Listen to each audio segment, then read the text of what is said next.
Wassalamualaikum. Saya Ria Ariesta, guru SMP Islam Ibnu Hajar.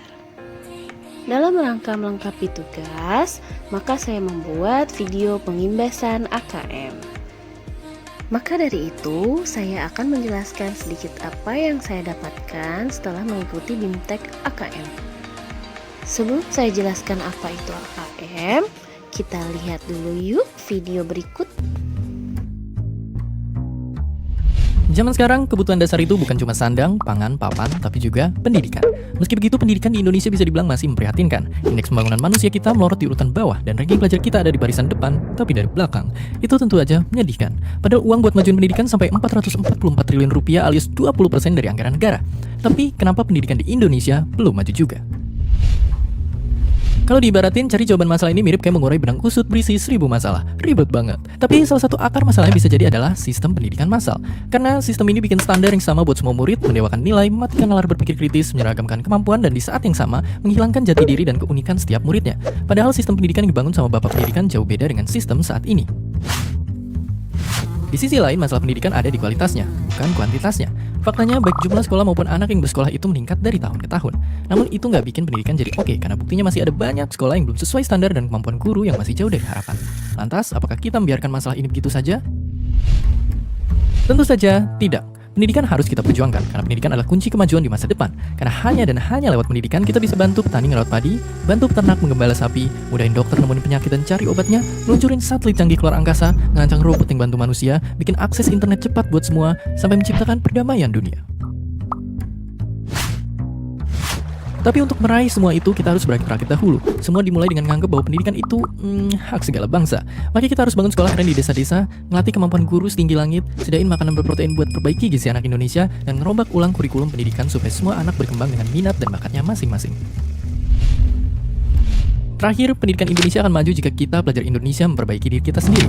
Walaupun dapat nilai jelek itu seperti diterba badai, mulai sekarang kita mesti menghargai proses belajar dan buang jauh-jauh cara curang untuk dapat nilai yang tinggi. Pada akhirnya yang benar-benar kita butuhkan bukanlah nilai, tetapi rasa ingin tahu, kemauan belajar, keberanian untuk bertanya, rasa tak cepat untuk berpuas diri, dan juga rendah hati dalam mengakui bahwa semakin banyak kita tahu, kita semakin mengerti bahwa kita tidak tahu apa-apa. Dari sanalah kita terus mencari, terus belajar tentang diri kita dan juga alam semesta. Oke, sudah tahu kan maksud dari video tadi? Nah, sekarang saya akan menjelaskan tentang asesmen nasional dan apa itu AKM. Seperti yang sudah kita ketahui, ujian nasional akan diganti menjadi asesmen nasional di tahun 2021. Seperti pernyataan Pak Nadiem Makarim, asesmen nasional lebih kepada mengevaluasi dan memetakan sistem pendidikan berupa input, proses, dan hasil. Jadi tidak mengevaluasi capaian peserta didik secara individu. So, tujuan asesmen nasional adalah mendorong perbaikan mutu pembelajaran dan hasil belajar peserta didik. Apa itu asesmen nasional? Yaitu program penilaian terhadap mutu. Nah, mutu satuan pendidikan dinilai berdasar hasil belajar murid yang mendasar literasi, numerasi, dan karakter, serta kualitas belajar. 3 instrumen utama asesmen nasional. Yang pertama, AKM, Asesmen Kompetensi Minimum. Yang kedua, survei karakter. Yang ketiga, survei lingkungan belajar. Nah, berikut perbedaan asesmen nasional dan ujian nasional.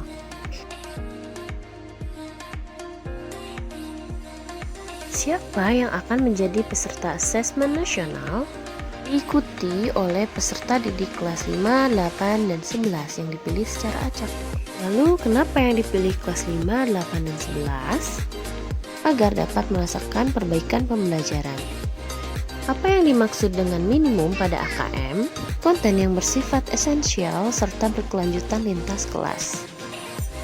Mengapa yang diukur adalah literasi dan numerasi, lalu kompetensi yang mendasar dan pengembangan kompetensi membaca dan berpikir logis sistematis. Apa perbedaan AKM dengan survei karakter? AKM mengukur dari segi kognitif terkait literasi dan numerasi. Sedangkan survei karakter mengukur dari segi emosional yang mengacu pada profil pelajar Pancasila. Lalu, apa saja komponennya? Ada 3 komponen, yaitu konten, proses kognitif, dan konteks. Konten literasi membaca, teks informasi, dan sastra atau fiksi. Konten numerasi ada aljabar, bilangan, geometri, pengukuran data, dan ketidakpastian. Proses kognitif literasi menemukan interpretasi dan integrasi, evaluasi, dan refleksi informasi. Proses kognitif numerasi, pemahaman, penerapan, dan penalaran. Bagaimana bentuk soal AN? Pilihan ganda kompleks, menjodohkan, isian singkat, dan esai atau uraian. Berapa banyak soal KM? Kelas 5, 30 soal, kelas 8 dan kelas 11 yaitu 36 soal. Berapa lama waktu pelaksanaan AN? Di hari pertama untuk literasi 75 menit dan ada 90 menit. Untuk survei karakter 20 menit dan 30 menit. Nah, di hari kedua numerasi 75 menit dan 90 menit, lalu survei lingkungan 20 menit dan 30 menit. Apakah untuk mapel lain berbeda? Apakah pembagian porsinya seperti UN? Jawabannya adalah tidak, karena soal mengukur kompetensi yang sama, serta ada lintas mata pelajaran. Apakah ada skor minimum dalam AKM? Jawabannya adalah tidak. AKM melaporkan presentasi murid dalam setiap level kompetensi. Jadi, mari kita siapkan siswa yang mampu menunjukkan penguasaan pengetahuan, konsep, dan keterampilan untuk memecahkan masalah kehidupan nyata, termasuk menunjukkan karakter yang ingin dicapai. Yuk ikuti terus pelatihan di Guru Belajar selanjutnya. Oke, sekian dari saya, semoga bermanfaat. Wassalamualaikum warahmatullahi wabarakatuh. Thanks for watching.